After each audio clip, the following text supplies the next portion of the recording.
3860포인트 부근에서 강하게 반등했던 지수는 신고가 인근에서 한 차례 주춤한 이후 오늘은 비교적 큰 폭의 하락으로 마감했습니다. 단기적으로는 신고가 영역에서 매물 부담이 여전히 크다는 점이 다시 한번 확인된 하루였습니다. 분봉 흐름을 보면 장 시작과 동시에 마이너스 2.67% 개파락으로 출발했고 이후 장중 반등 시도는 이어졌지만 반등의 강도는 제한적인 모습이었습니다. 저가 매수세는 유입됐지만 추세를 단번에 되돌릴 만큼의 강한 힘은 확인되지 않았습니다. 수급 구조는 분명했습니다. 외국인과 기관이 동반으로 강하게 매도에 나섰고 약 2조 원에 가까운 물량을 개인이 홀로 받아내는 흐름이 나타났습니다.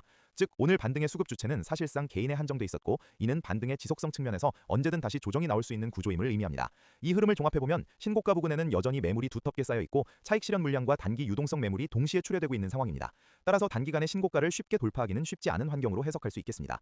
다만 지수가 심리적 기준선인 4000포인트 위에서 가격대를 유지하고 있다는 점, 그리고 급락 이후에도 반등 자체는 나왔다는 사실은 현 구간을 곧바로 완전한 하락 추세의 시작으로 보기보다는 조정 구간 안에서 매물을 소화하는 과정으로 해석하는 것이 보다 합리적입니다.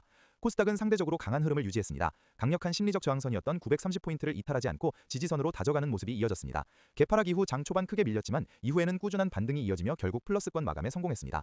특히 최근 코스닥의 주도 섹터로 자리 잡은 로봇과 제약바이오 섹터가 장중 내내 강한 흐름을 유지하며 지수 방어에 기여했습니다.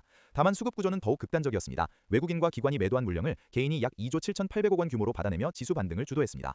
코스닥은 중소형주 비중이 높아 개인 자금만으로도 변동성이 크게 나타날 수 있는 시장입니다. 따라서 단 하루 개인 수급이 강했다는 이유만으로 추세 훼손으로 단정하기에는 아직 이르다고 볼 수 있겠습니다. 섹터 측면에서는 로봇과 제약바이오가 여전히 시장을 주도하고 있습니다. 로봇 섹터는 한미 양국 정부의 정책 지원과 자본 투입이 이어지며 2025-2026년 휴머노이드 로봇 초도 양산 기대 속에 중장기 모멘텀이 유지되고 있습니다. 제약바이오 섹터 역시 글로벌 헬스케어 지수 반등과 코스닥 활성화 정책, 그리고 미국 생물보안법 연내 통과 기대가 맞물리며 수급 환경이 개선되는 모습입니다. 우주항공 섹터는 스페이스X IPO 기대감으로 산업 전반의 밸류에이션 재평가 가능성이 거론되고 있지만 현재로서는 로봇과 제약바이오 대비 수급 강조는 제한적인 상황입니다. 다만 향후 순환매 관점에서는 지속적인 관찰이 필요한 섹터입니다.